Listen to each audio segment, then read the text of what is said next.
Hello everyone, welcome to my channel science fever by PJ. तो आज हम लोग पढ़ेंगे टी सेल डेवलपमेंट के बारे में। T cell development actually guys ये मेरे इम्यूनोलॉजी के जो लेक्चर्स हैं उनके सीरीज़ की पहली वीडियो है, तो आई होप आप लोगों को पसंद आएगी और ये एग्ज़ाम्स के पर्पज़ से भी काफ़ी ज़्यादा इम्पॉर्टेंट है।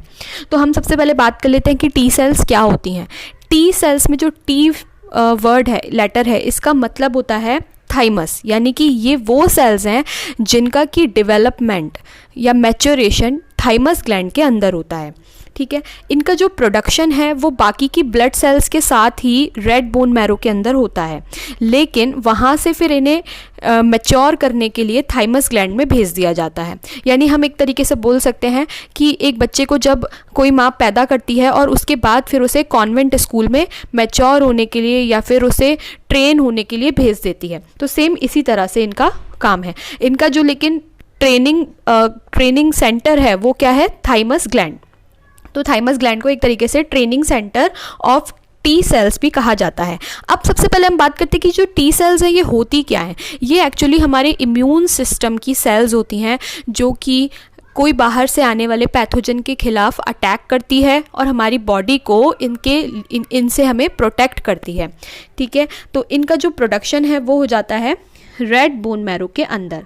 तो यहाँ पर ये मैंने रेड बोन मैरो बनाई है जिसके अंदर टी सेल बन गई है। लेकिन ये जो टी सेल है ये एक प्रिकर्सर के फॉर्म में होती है, मतलब इसके ऊपर कोई भी रिसेप्टर्स या फिर कोई भी क्लस्टर डेजिग्नेशन प्रोटीन्स वगैरह नहीं होती हैं, और इसका जो डीएनए है वो बिल्कुल नॉर्मल होता है। उसमें कोई भी मैच्योरेशन या कोई भी उसमें चेंजेस नहीं आते हैं, कोई भी रिकॉम्बिनेशंस नहीं हुए होते हैं, जिसकी वजह से वो एक प्री मैच्योर सेल के फॉर्म में होती है। अब ये जो टी सेल है इसको मैच्योर होने के लिए थाइमस ग्लैंड में पहुंचाना ज़रूरी होता है। अब ये थाइमस ग्लैंड क्या होती है, कहाँ लोकेटेड होती है, इसके बारे में बात कर लेते हैं। तो जो थाइमस ग्लैंड है ये हमारी थोरैसिक कैविटी में प्रेजेंट होती है। थोरैसिक कैविटी हमारी बॉडी का वो पार्ट होता है जिसे हम चेस्ट भी कहते हैं, और यहाँ पर बाकी के काफ़ी सारे बॉडी ऑर्गन्स प्रेजेंट होते हैं, जैसे कि हमारे दोनों लंग्स, इसके अलावा हमारा सबसे important part that is heart, वो भी यहीं पर प्रेजेंट होता है। और हार्ट के जस्ट इंटीरियर साइड पर ये छोटी सी थाइमस ग्लैंड प्रेजेंट होती है। थाइमस ग्लैंड जो है वो बच्चों में, यानी कि न्यू बॉर्न बेबीज़ हैं या बॉर्न होने से लेकर और अर्ली अडोलसेंट तक सबसे ज़्यादा मैच्योर रहती है। लेकिन धीरे धीरे क्या होता है कि ये जो थाइमस ग्लैंड है, जैसे जैसे आप ओल्ड होते जाते हैं वैसे वैसे ये डीजेनरेट होती जाती है ना। लेकिन इसका जो सबसे इम्पॉर्टेंट काम है वो यही है, ये टी सेल्स को डेवलप करती है। और जब टी सेल्स अच्छे से आपके अंदर डेवलप हो जाती हैं, मैच्योर हो जाती हैं, इसका काम ख़त्म हो जाता है and then it gets degenerated. तो अब सवाल ये उठता है कि जो ये टी सेल्स हैं ये थाइमस ग्लैंड तक पहुंचती कैसे हैं? इसको थाइमस ग्लैंड तक पहुंचाने के लिए क्या कोई सिग्नलिंग की जाती है या फिर कैसे बुलाती हैं थाइमस ग्लैंड इसे अपने तक? तो यहाँ पर हम देखते हैं कि जो थाइमस ग्लैंड होती है, जो मैंने यहाँ पर ग्रीन कलर से ड्रॉ करी है, ये थाइमस ग्लैंड कुछ सिग्नलिंग मॉलिक्यूल्स या कह सकते हैं प्रोटीन्स ब्लड वेसल में छोड़ देती है। और ये जो सिग्नलिंग मॉलिक्यूल या हम कह सकते हैं फैक्टर्स इन टी सेल्स को अपनी तरफ अट्रैक्ट करते हैं। ठीक है, इस प्रोसेस को नाम दिया जाता है कीमोटैक्सिस। तो इसके बारे में हम देख लेते हैं कि कौन कौन से केमिकल्स होते हैं। तो जो पहला केमिकल है दैट इज थाइमोसिन। तो जो थाइमस ग्लैंड है वो थाइमोसिन रिलीज करती है। इसके अलावा ये रिलीज करती है थाइमिक फैक्टर्स। थर्ड ये रिलीज करती है थाइमोपोएटिन। ये फैक्टर्स के नेम्स आप अच्छे से याद रख लीजिएगा क्योंकि एग्जाम्स में पूछे जाते हैं। इसके अलावा ये रिलीज करती है थाइमोटेक्सिन्स। ठीक है, तो ये जो 4 केमिकल्स हैं ये सबसे ज़्यादा इंपॉर्टेंट है और ये थाइमस ग्लैंड ब्लड वेसल के अंदर रिलीज़ कर देती है। और वहाँ पर क्या होता है कि जो टी सेल्स हैं वो घूमती घूमती जब आती हैं तो इनके कांटेक्ट में आ जाती हैं और फिर क्या होता है कि ये जो टी सेल्स हैं ये थाइमस ग्लैंड की तरफ जाने लग जाती हैं। इस तरह से टी सेल्स का थाइमस सेल्स की तरफ अट्रैक्ट होना या थाइमस ग्लैंड की तरफ अट्रैक्ट होना और उसके अंदर चले जाना, इस प्रोसेस को हम नाम देते हैं कीमोटैक्सिस। इसे हम नाम देते हैं कीमोटैक्सिस। तो कीमो का मतलब है केमिकल्स जो कि थाइमस ग्लैंड ने रिलीज किए, और टैक्सिस का मतलब है अट्रैक्शन, यानी कि जो टी सेल्स हैं वो इन केमिकल्स की वजह से अट्रैक्ट हुई और वो थाइमस ग्लैंड के अंदर चली गई। ठीक है, अभी थाइमस ग्लैंड के अंदर वो पहुंच चुकी है। अब हमें ये देखना है कि थाइमस ग्लैंड उन्हें मैच्योर कैसे करती है, यानी कि ऐसा क्या प्रोसेस होता है जिसके थ्रू इनका डेवलपमेंट हो जाता है और ये एक सोल्जर की फॉर्म में बन जाती हैं और हमारे बाहर से आने वाले पैथोजेंस या जो भी बॉडी पर अटैक करने वाले एजेंट्स हैं उनको मारने के लिए तैयार हो जाती हैं। ठीक है, तो हम नेक्स्ट स्लाइड में देखेंगे। ये सबसे पहले हम ये देख लेते हैं कि जो थाइमस ग्लैंड में जब ये आती है तब क्या होता है। ठीक है, ये थाइमस ग्लैंड की मैंने अंदर की स्ट्रक्चर बनाई है जिसमें कि ये जो ब्लैक वाली सेल्स आपको दिखाई दे रही हैं, दीज आर थाइमिक सेल्स, यानी कि ये खुद थाइमस ग्लैंड की सेल्स हैं। ठीक है, और नीचे जो आपको ब्लू वाली दिखाई दे रही हैं, these are known as thymocytes. Thymocytes और थाइमिक सेल्स में क्या डिफरेंस है? थाइमिक सेल्स जो हैं वो तो खुद थाइमस ग्लैंड की सेल्स होती हैं, जबकि जो थाइमोसाइट्स हैं वो क्या हैं? वो टी सेल्स हैं जो कि यहाँ पर मैच्योर होने आई हैं। ठीक है, यानी प्रिकर्सर टी सेल्स को ही हम थाइमोसाइट्स का नाम दे देते हैं, जो कि यहाँ पर मैच्योरेशन के लिए या ट्रेनिंग के लिए आई हैं। तो होता क्या है कि जो थाइमिक सेल्स होती हैं ये थाइमोसाइट्स पर जो केमिकल्स रिलीज़ करती हैं, जो मैंने आपको केमिकल्स बताए थे, उन केमिकल्स की वजह से इन थाइमोसाइट्स या इन प्रिकर्सर टी सेल्स में कुछ चेंजेस आते हैं। ठीक है, और इनका जो डीएनए था जो अभी तक एकदम बोल सकते हैं सुस्त पड़ा हुआ था, वो एकदम जाग उठता है and it begins to recombine itself. ठीक है, it begins to synthesize different proteins, different receptors and lot of that things. तो अब हम ये देख लेते हैं कि क्या होता है यहाँ पर। तो जैसे ही ये जो थाइमिक सेल्स हैं इन थाइमोसाइट्स पर, या मैं अब इनको टी सेल्स बोलूँगी, ओके, जिससे कि आप लोग कंफ्यूज ना हो। तो जो ये थाइमिक सेल्स होती हैं वो टी सेल्स के डीएनए को थोड़ा सा मोटिवेट करने के लिए, या बोल सकते हैं उसे थोड़ा सा जगाने के लिए कुछ केमिकल्स रिलीज करती हैं। उन केमिकल्स के नेम्स मैं आपको ऑलरेडी बता चुकी हूँ, दैट आर थाइमोपोएटिन, थाइमिक फैक्टर्स, थाइमोटेक्सिन और इसके अलावा थाइमोसिन। ठीक है, तो ये जो फैक्टर्स हैं ये इसके डीएनए पर इस तरह से एक्ट करते हैं कि जो डीएनए है ये एक बहुत ही इम्पॉर्टेंट प्रोटीन्स या कह सकते हैं एंजाइम्स का फॉर्मेशन करता है, that are RAG1 and RAG2। RAG1 and RAG2 हैं रिकॉम्बिनेजेस। रिकॉम्बिनेजेस एंजाइम्स कौन से होते हैं? ये वो एंजाइम्स होते हैं जो कि बनने के बाद डीएनए को और मॉडिफाई करते हैं, उसे और रिकॉम्बिनेशन की में हेल्प करते हैं। ठीक है, तो जब ये RAG1 और RAG2 बन जाते हैं तो आगे इसके डीएनए को और हेल्प मिलती है रिकम्बाइन होने में। इसके अलावा ये जो थाइमिक सेल से जो फैक्टर्स रिलीज हो रहे थे वो इस डीएनए में थोड़ा सा मॉडिफिकेशन और लाते हैं इसके दूसरे पार्ट पर, इसके दूसरे जीन पर, और इस तरह से एक बहुत ही इम्पॉर्टेंट चीज़ बनती है, दैट आर TCRs। TCRs क्या है? T cell receptors. ठीक है, तो टी सेल रिसेप्टर्स का फॉर्मेशन होता है और ये जो टी सेल रिसेप्टर्स हैं ये इन टी सेल्स की सरफेस पर एक्सप्रेस हो जाते हैं। ठीक है, तो मैं इनको यहाँ पर ड्रॉ कर देती हूँ। ये जो TCRs हैं ये इसकी सरफेस पर बन गए हैं। तो दो काम हुए यहाँ पर। एक हमने पढ़ा कि RAG1 और RAG2 बनते हैं जो कि डीएनए को और मॉडिफाई करने में हेल्प करते हैं। इसके अलावा यहाँ पर TCRs का भी फॉर्मेशन हो जाता है। और एक और बहुत इम्पॉर्टेंट काम होता है कि यहाँ पर कुछ क्लस्टर डेजिग्नेशन प्रोटीन्स को बनने में भी हेल्प मिलती है, ठीक है। तो यहाँ पर कुछ क्लस्टर डेजिग्नेशन प्रोटीन्स भी बनती हैं। उन क्लस्टर डेजिग्नेशन प्रोटीन्स में mainly CD4, CD8, CD3, CD2 ये इन्वॉल्व होती हैं, लेकिन हम यहाँ पर केवल CD4 और CD8 पर ही फोकस करेंगे, क्योंकि ये जो हैं वो इन टी सेल्स के मैचुरेशन में सबसे ज़्यादा इम्पॉर्टेंट होती हैं, ठीक है। तो यहाँ पर हम बात कर लेते हैं, यहाँ पर हम बात करेंगे आगे कि आगे क्या होता है, ठीक है। तो अब हम नेक्स्ट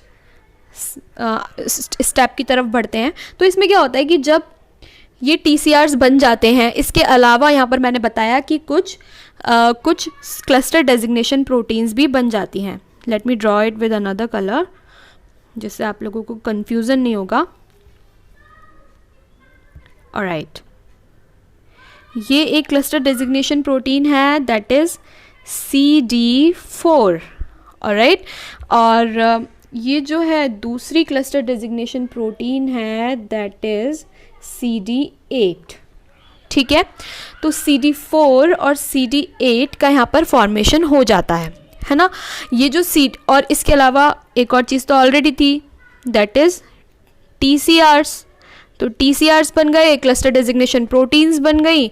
ये जो क्लस्टर डेजिग्नेशन प्रोटीन्स हैं, ये किसी भी टी सेल को उसकी आइडेंटिटी देती है, ठीक है, डेजिग्नेट करती है उसे। तो ये बहुत ही इम्पॉर्टेंट प्रोटीन होती है। अब हम नेक्स्ट स्टेप की तरफ बढ़ते हैं कि आगे क्या होता है।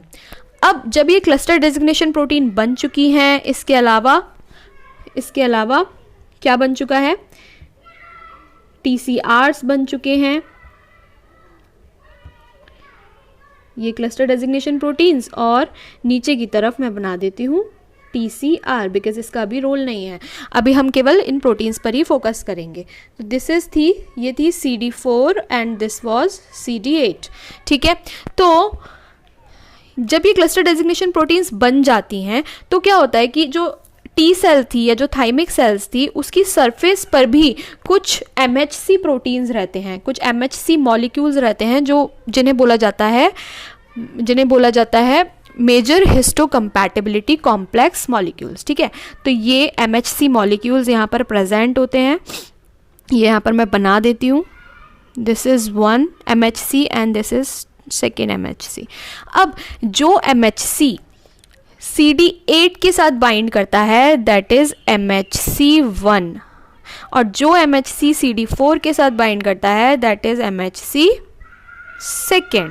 अब इनको ये याद कैसे रखा जाए कि CD8 के साथ फर्स्ट ही आएगा और CD4 के साथ सेकेंड ही आएगा। तो एक चीज़ याद रखिएगा कि जो 4 है वो नंबर कम है, तो उसके साथ ज़्यादा वाला आएगा MHC, और जो 8 है वो नंबर ज़्यादा है तो उसके साथ कम वाला MHC, यानी कि MHC फर्स्ट। ये याद रखने का तरीका है, बाकी ऐसा कुछ भी नहीं होता। तो CD4 जो है वो MHC सेकेंड के साथ, और CD8 जो है वो MHC फर्स्ट के साथ बाइंड करता है। अब अगर ये बाइंडिंग आसानी से हो जाती है, यानी जो टी सेल्स के MHC हैं, अगर वो जो थाइमिक सेल्स के MHC हैं, अगर वो टी सेल के CD4 और CD8 से इजीली बाइंड कर जाते हैं, तो ये जो टी सेल है, यानी जिस पर ये क्लस्टर डेजिग्नेशन प्रोटीन्स बने थे, ये टी सेल ये पास हो जाती है, ठीक है। इस एग्ज़ाम में पास हो गई, इसके जो दोनों CD4 और CD8 हैं वो अच्छे से बन चुके हैं और वो बाइंड भी हो रहे हैं MHC से, तो ये सेल पास हो जाती है। लेकिन अगर ऐसा नहीं होता है, यानी कि ये जो CD4 और CD8 है वो इन MHC1 और MHC2 को नहीं पहचान पाते हैं, उनसे बाइंडिंग नहीं कर पाते हैं, तो क्या होता है, तो उनका एपोप्टोसिस हो जाता है। ये जो टी सेल्स हैं ये मार दी जाती हैं, ये सेल्स मार दी जाती हैं, इनकी डेथ हो जाती है, और इस प्रोसेस को हम कहते हैं एपोप्टोसिस। तो अगर ये बाइंड हो रही है तो इनको सेलेक्ट कर लिया जाएगा, और सिलेक्शन के प्रोसेस को हम बोलते हैं पॉजिटिव सिलेक्शन। इसको हम बोलेंगे पॉजिटिव सिलेक्शन। अगर पहचान रही हैं तो पॉजिटिव काम हो रहा है ये, इसलिए से हम बोलेंगे पॉजिटिव सिलेक्शन। अगर नहीं पहचानती हैं तो इनका एपोप्टोसिस कर दिया जाता है। अब आप कहेंगे कि एपोप्टोसिस कैसे हो गया, तो ये जो थाइमिक सेल्स थी, थाइमस ग्लैंड की जो सेल्स थी, इनसे कुछ केमिकल्स रिलीज होते हैं, जैसे कि फाज उनमें से एक केमिकल है फाज। तो ये फाज क्या करता है, इन सेल्स को एपोप्टोसिस के लिए स्टिमुलेट कर देता है और ये मर जाती हैं। ठीक है, ये था पॉजिटिव सिलेक्शन का प्रोसेस। अब यहाँ तक हमने देख लिया कि CD4 और CD8 सेलेक्ट हो चुके हैं, इनका काम तो हो गया, लेकिन अब बचा क्या, TCR। हमने TCR की तो बात ही नहीं करी कि TCR क्या करता है यहाँ पर। तो अब हम TCR के सिलेक्शन की बात कर लेते हैं। तो यहाँ पर जो ये MHC मैंने आपको बताए थे कि टी सेल्स, थाइमिक सेल्स पर कुछ MHC मिलते हैं। इन MHC पर एक्चुअली होता क्या है कि इनका खुद का एंटीजन भी प्रेजेंट होते हैं, कुछ एंटीजन मॉलिक्यूल्स भी प्रेजेंट होते हैं जो हमारी बॉडी के सेल्फ एंटीजन्स हैं। ठीक है, हमारी बॉडी में ऑलरेडी कुछ एंटीजन्स होते हैं जो कि इन MHC प्रोटीन से बाइंड रहते हैं। ठीक है, this is suppose MHC2 and this is MHC1। हमें MHC1 और 2 का यहाँ पर कोई काम नहीं है, कोई सी भी MHC आप कहीं पर भी लिख सकते हैं। बस आपको ये याद रखना है कि MHC से क्या जुड़ा हुआ है, सेल्फ एंटीजन जुड़ा हुआ है, कुछ पेप्टाइड्स जुड़े हुए हैं जो कि हमारी बॉडी के खुद के एंटीजन्स हैं। ठीक है, तो अब ये जो टी सेल है ब्लू वाली, इस पर भी जो ये TCRs हैं, TCRs, ठीक है, TCR रिसेप्टर्स बनाए यहाँ पर, CD नहीं है ये, दीज आर TCRs। ठीक है, ये जो TCR हैं अगर इन सेल्फ एंटीजन से बाइंड हो जाते हैं, ध्यान दीजिएगा, अगर ये सेल्फ एंटीजन से बाइंड हो जाते हैं, इसका मतलब क्या है, तो ये अच्छी बात नहीं है। अगर ये बाइंडिंग कर रहे हैं तो ये बिल्कुल बेकार बात है। क्यों, उसका क्या रीज़न है कि अगर ये इससे बाइंड हो जाते हैं तो क्या हो सकता है कि फ्यूचर में कभी भी ये जो टी सेल बन रही है, मैच्योर हो रही है, ये हमारे सेल्फ एंटीजन को ही एक पैथोजन या दूसरा फॉरेन एंटीजन समझ के अटैक कर सकती है। ठीक है, एंटीजन्स का तो यही काम होता है ना कि वो हमारे इम्यून सिस्टम को एक्टिवेट करते हैं, उसे स्टिमुलेट करते हैं अटैक करने के लिए। तो अगर हमारे खुद के एंटीजन्स ही टी सेल पहचान रही है और उन पर अगर उसने अटैक कर दिया तो ये हमारे लिए अच्छी बात नहीं है। तो हम क्या चाहते हैं यहाँ पर कि जो TCRs हैं वो इन सेल्फ एंटीजन्स को पहचाने नहीं। ठीक है, अगर ये पहचान लेते हैं तो क्या होता है, इनका एपोप्टोसिस, तो इन्हें मार दिया जाता है कि भाई ये तो खुद के ही दुश्मन बन गए हैं, तो इन्हें मार दिया जाएगा और इनका हो जाएगा एपोप्टोसिस।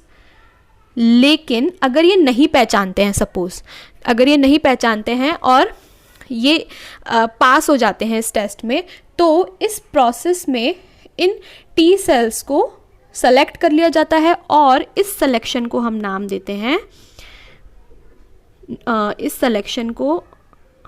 देते हैं, नेगेटिव सिलेक्शन। ठीक है, इसे नेगेटिव क्यों बोला हमने, क्योंकि नहीं पहचानना, अगर नहीं पहचानते हैं तो सिलेक्शन हो रहा है, दैट इज नेगेटिव सिलेक्शन। यहाँ पर पॉजिटिव सिलेक्शन में हमने क्या पढ़ा था कि अगर पहचान रहे हैं ये क्लस्टर डेजिग्नेशन प्रोटीन्स MHC को तो हो रहा है सिलेक्शन, तो इसका मतलब पॉजिटिव काम कर रहे हैं, इसलिए पॉजिटिव सिलेक्शन। अगर यहाँ पर वो नहीं पहचान रहे हैं तब उनका सिलेक्शन हो रहा है, तो इसलिए उन्हें नेगेटिव सिलेक्शन बोलेंगे इस प्रोसेस को। ठीक है, तो आई होप आप लोगों को यहाँ तक समझ में आ गया होगा। ठीक है, तो अब एपोप्टोसिस कैसे होता है वो ऑलरेडी आप लोग जानते ही हैं कि जो थाइमिक सेल्स हैं वो फाज का रिलीज़ करती हैं।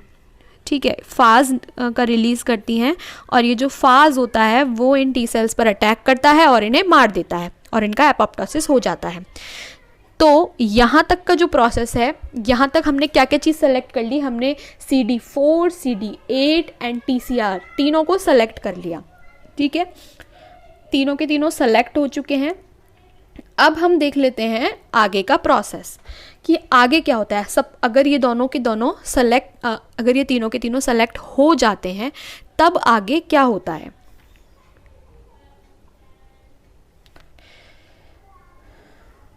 तो अगर मैं इसको यहाँ पर ही लगा देती हूँ जिससे आप लोगों को रिमाइंडेड रहेगा ये चीज़ें। तो अगर ये तीनों के तीनों सेलेक्ट हो जाते हैं तो आगे क्या होता है, एक और प्रोसेस होता है। देखिए, एक टी सेल पर कभी भी दोनों क्लस्टर डेजिग्नेशन प्रोटीन्स नहीं रह सकते, यानी कि या तो CD4 रहेगा या तो CD8 रहेगा। ठीक है, TCR तो डिफरेंट रह सकते हैं, TCR तो बहुत सारे रह सकते हैं एक ही सेल पर, लेकिन जो क्लस्टर डेजिग्नेशन प्रोटीन्स हैं वो एक ही रह सकती है, ठीक है, या तो CD4 या तो CD8। तो उसका सिलेक्शन कैसे किया जाए, CD का सिलेक्शन कैसे किया जाए, तो उसके लिए यहाँ पर हम ड्रॉ करेंगे, ये है एक थाइमिक सेल, ठीक है, ये है एक थाइमिक सेल यानी कि थाइमस ग्लैंड की खुद की सेल, और ये है दूसरी थाइमिक सेल। अब यहाँ पर बीच में है एक ब्लू वाली थाइमोसाइट यानी कि जो टी सेल थी जिसका हमें सिलेक्शन करना है वो। अब इस पर एक साइड तो प्रेजेंट है, CD4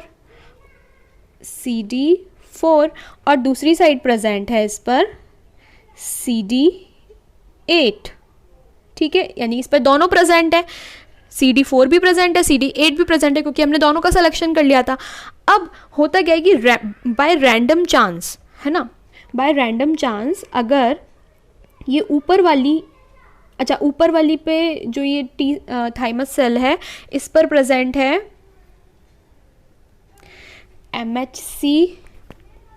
MHC2 भी प्रेजेंट है और MHC1 भी प्रेजेंट है, ठीक है, और नीचे वाली पर भी MHC1 भी प्रेजेंट है और MHC2 भी प्रेजेंट है, ठीक है, तो दोनों टाइप की MHC इस पर भी प्रेजेंट है।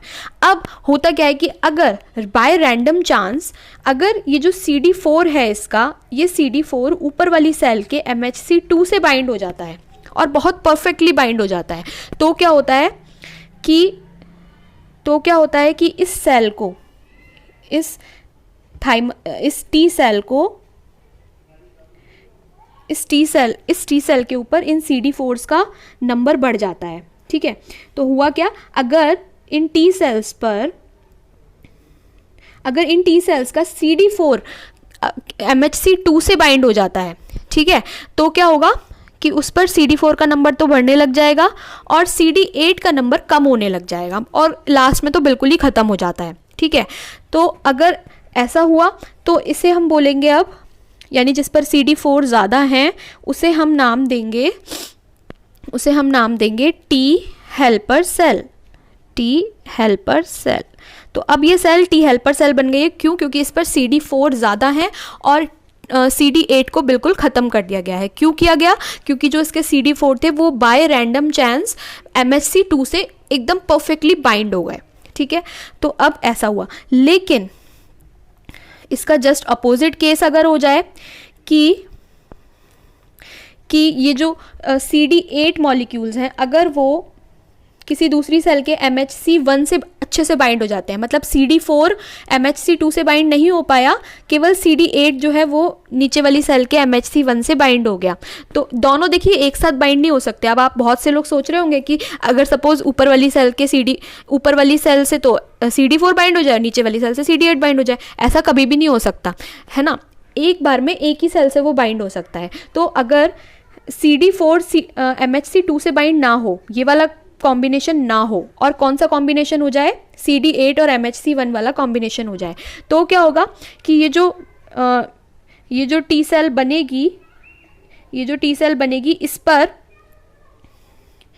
CD8 का नंबर बढ़ जाएगा, है ना, CD8 बहुत सारे हो जाएंगे, लेकिन जो CD4 था वो बिल्कुल डिमिनिश हो जाएगा, एकदम ख़त्म हो जाएगा, है ना। तो अब इन सेल्स को हम क्या नाम देंगे? इन सेल्स को हम नाम देंगे टी साइटोटॉक्सिक सेल, ठीक है। तो वो सेल्स जिन पर कि CD4 मिलते हैं उन्हें कहते हैं टी हेल्पर सेल्स, और जिन पर CD8 मिलते हैं उन्हें हम कहते हैं टी साइटोटॉक्सिक सेल्स, ठीक है। TCR यानी कि टी सेल रिसेप्टर्स दोनों ही सेल्स पर मिलेंगे, लेकिन CD4 या CD8 में से कोई एक ही मिलेगा, ठीक है। तो अगर जिस पर CD4 मिल रहा है उसे टी हेल्पर सेल कह दिया, जिस पर CD8 मिल रहा है उसे टी साइटोटॉक्सिक सेल कह दिया। अब एक और टी सेल का टाइप होता है जिसे कहते हैं टी रेगुलेटरी सेल, ठीक है, उसे कहते हैं टी रेगुलेटरी सेल। तो टी रेगुलेटरी सेल्स कौन सी होती हैं? ये वो सेल्स होती हैं जिन पर CD4 भी प्रेजेंट हो सकता है और CD8 भी प्रेजेंट हो सकता है। यानी कि इनकी कुछ सेल्स पर तो क्या होगा, इनकी कुछ सेल्स पर तो इनकी कुछ सेल्स जो हैं उन पर तो केवल क्या होगा, CD4 प्रेजेंट होगा, और कुछ सेल्स जो होंगी उन पर CD8 प्रेजेंट होगा।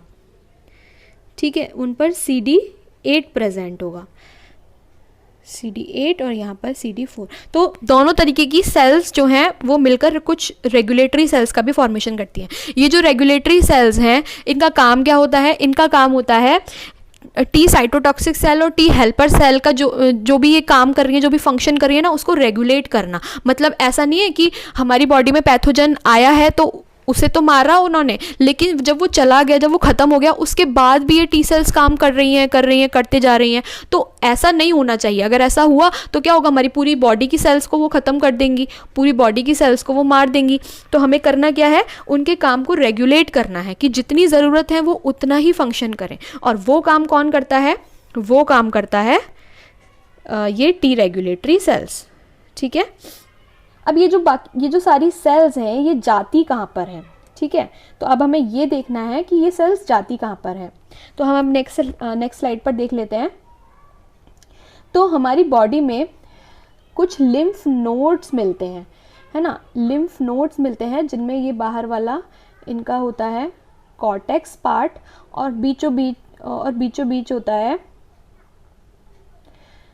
मेड्यूला वाला पार्ट। ठीक है, तो ये जो सेल्स हैं, ये सेल्स कॉर्टेक्स वाले पार्ट के इनर साइड में, इनर कॉर्टेक्स वाले पार्ट में इकट्ठी हो जाती हैं, जाकर ब्लड वेसल्स के थ्रू जाती हैं और यहाँ पर इकट्ठी हो जाती हैं। ठीक है, जब भी ज़रूरत पड़ती है तो यहाँ से इन्हें वापस से ब्लड वेसल में बुला लिया जाता है और अटैक के लिए तैयार कर लिया जाता है। ठीक है, अब कुछ जो सेल्स हैं वो कहाँ पर मिल सकती हैं, वो हमारी स्प्लीन में भी मिलती हैं। ठीक है, तो अगर दैट इज़ आवर स्प्लीन, तो स्प्लीन में ये है स्प्लीन की ब्लड वेसल, ये वाली जो है दिस इज़ ब्लड वेसल। तो ब्लड वेसल के अराउंड इस तरह से ये इकट्ठी हो जाती हैं। स्प्लीन की जो खुद की ब्लड वेसल्स होती हैं जो इसके अंदर ब्लड सप्लाई करती हैं, उनके चारों तरफ ये इकट्ठी हो जाती हैं और एक सब्सटेंस बनाती हैं that is known as white pulp. तो जब ये इकट्ठी हो जाती हैं तो इस तरह से वाइट पल्प बनाती हैं। वाइट पल्प क्यों कहते हैं इसे, क्योंकि ये वाइट ब्लड सेल्स हैं, टी सेल्स एक तरीके की वाइट ब्लड सेल्स हैं, इसलिए इस पल्प को हम कहते हैं वाइट पल्प। ठीक है, तो ये दोनों जगह मिल सकती हैं। लिम्फॉइड ऑर्गन्स जो हैं वो बॉडी में बहुत सारे होते हैं, जैसे टॉन्सिल्स हैं, या हमारे शोल्डर्स में हमारे जितने भी जॉइंट्स हैं वहाँ पर ये मिलते हैं। इसके अलावा जो थाइमस ग्लैंड है वहाँ पर भी कुछ सेल्स रह जाती हैं, और थाइमस ग्लैंड जो है वो हमारा प्राइमरी लिम्फॉइड ऑर्गन है। तो ऐसे ही प्राइमरी लिम्फॉइड ऑर्गन्स जो होते हैं वो होते हैं जहाँ पर कि मैच्योरेशन या प्रोडक्शन हो रहा है ना, इन टी सेल्स का। और ये जो मैंने बताया स्प्लीन और ये लिम्फ नोड्स, ये क्या है, इसके सेकेंडरी लिम्फॉइड ऑर्गन्स हैं। क्यों, क्योंकि यहाँ पर इनका स्टोरेज होता है, यहाँ पर इनका कोई प्रोडक्शन नहीं होता, केवल स्टोरेज के लिए ये आती हैं। तो इन्हें 2 डिग्री या सेकेंडरी लिम्फॉइड ऑर्गन्स कहा जाता है। तो इस तरह से ये टी सेल्स को सेलेक्ट करके इस पर जो रिसेप्टर्स हैं या इस पर जो ये क्लस्टर डेजिग्नेशन प्रोटीन्स हैं, इनको सेलेक्ट करके उनका मैच्योरेशन किया जाता है और उन्हें ट्रेन किया जाता है, इस लायक बनाया जाता है कि वो आगे कभी भी कोई एंटीजन अटैक करे तो उनको मार गिराए। ठीक है, तो आई होप आपको ये एक्सप्लेनेशन समझ में आई होगी। अगर समझ में आई हो तो please like this video and share this with your friends and your classmates, जिससे कि उन लोगों को भी इस टॉपिक में प्रॉब्लम ना आए। और मेरी इम्यूनोलॉजी की जो सीरीज़ है उसमें नेक्स्ट वीडियो भी मैं जल्दी ही अपलोड कर दूंगी। तो अगर आपको ये अच्छी लगी हो तो please subscribe to my channel. Thank you so much.